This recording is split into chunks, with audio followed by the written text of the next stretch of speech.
I had a really similar experience at the Belly Room. Yeah. We haven't talked about that. Nope. That's recent. Yeah, I got up at the Belly Room. So, like we explained what potluck was, every, 2 months? Yeah, 2 or 3 months. It's unpredictable, but like once in a blue moon, up in the Belly Room at the Comedy Store, they'll have what they call the set of the night mic. Yeah.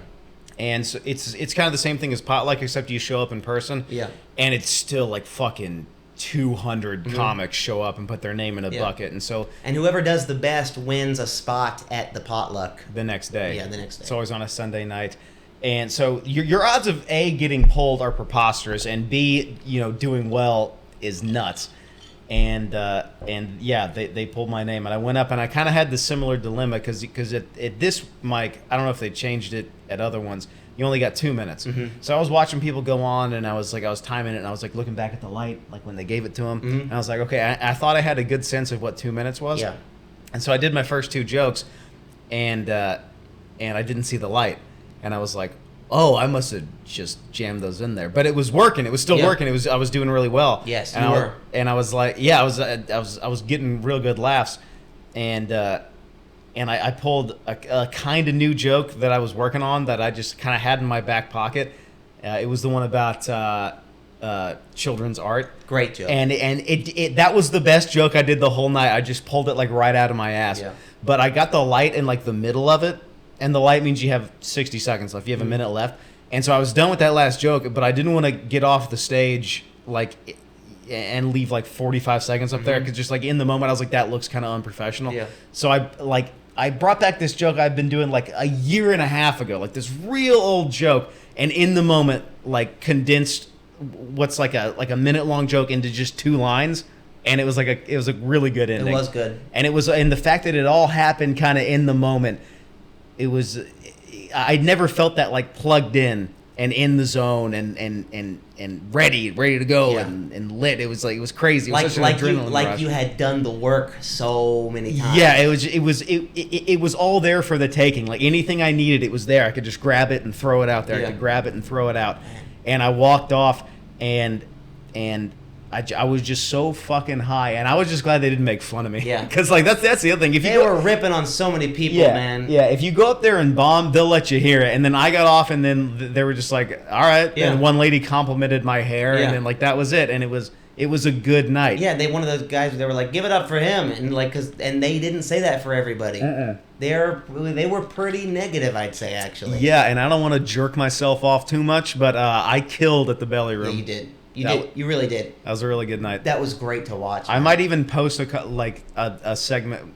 Can we throw a segment of that into the podcast? Yeah, we'll do that. Come to stage right now. I want you guys to make some noise, please, for Haydn Wyckoff, everyone.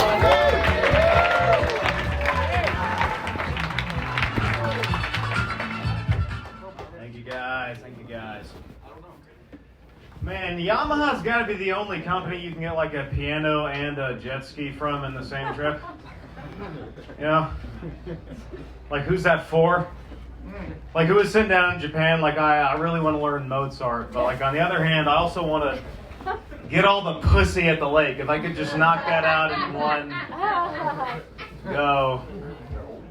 Like, who in the same day needed both a couch and a full set of drums? Like, how are you gonna get those home, dude?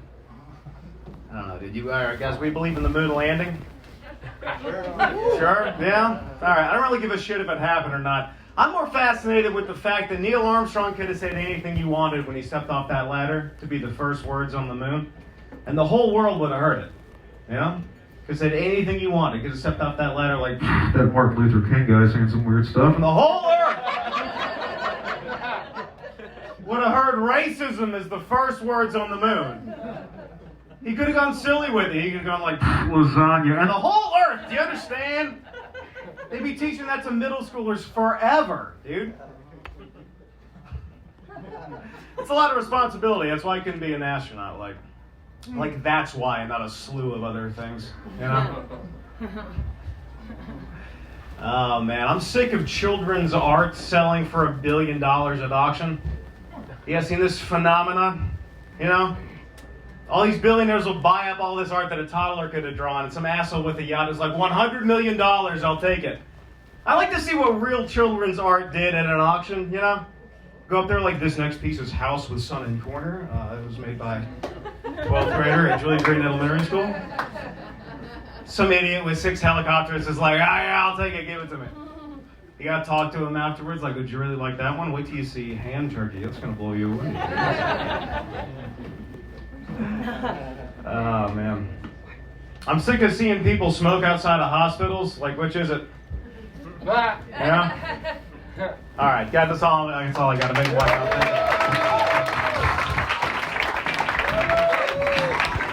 Haydn Wyckoff, everybody. Wait, can we get a round of applause for Hayden's hair? Yeah!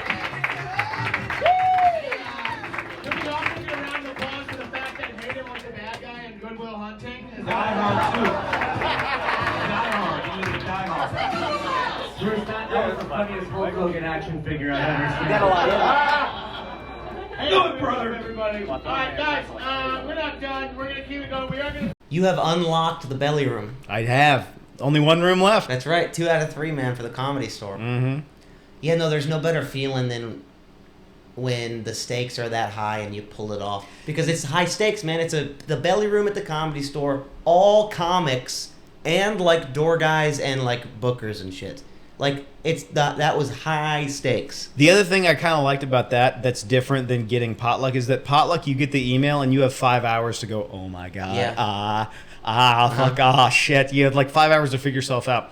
They pulled my name and it was like, you're after this guy in 2 minutes. And so I went up those little stairs. I went to the bath. I took a piss right there, and I was standing next to the stairway, and they just going like, Yeah. and they were like, I went from just sipping a drink as an audience member to on stage at the belly room in 2.5 minutes. Which I think always helps. I think that's always better. Yeah. Because you don't have time to fucking psych yourself out. Yeah, it's like I like to do. It's immediate. It's necessary. It's Yeah. you have to do it. It's Yeah. like you have to do this right now. Yeah. The stakes are so high, so it's like perform or fucking burn. Yeah, and you can't bail. I mean, you're just there. You're just there. Yeah. There is no other. It's the weirdest feeling where you're like, oh my God, as soon as this guy wraps up, I'm gonna be up there. I'm going to be up there. It's also the weirdest feeling because it's what you want. Yeah. Like I wanted to be up there, and as soon as they were like coming to the stage, I was like, ooh, no, oh no. I was like, oh fuck. Yeah, exactly. It's like I had like 2 feelings at the same time, because it's like this is something that I wanted to attain. This was a goal that I just realized, a huge milestone in what I'm trying to do. And as soon as I was walking up to the stage, I was like, oh damn it, fuck. God damn it. It's so Why did I come here? I can't explain it. It's so odd, but And then when you pull it off, it's just like, oh, it's tops. it's tops. I can't sleep at night. Dude, I walked down those stairs just to like give other people room up there, just because it was so packed. I ordered a double tequila soda and smoked the best cigarette of my life at the veranda at the Comedy Store. Yeah. Talking to Luke and Whitney, I was just like, dude, I killed. Dude, it's the craziest fucking business we're in.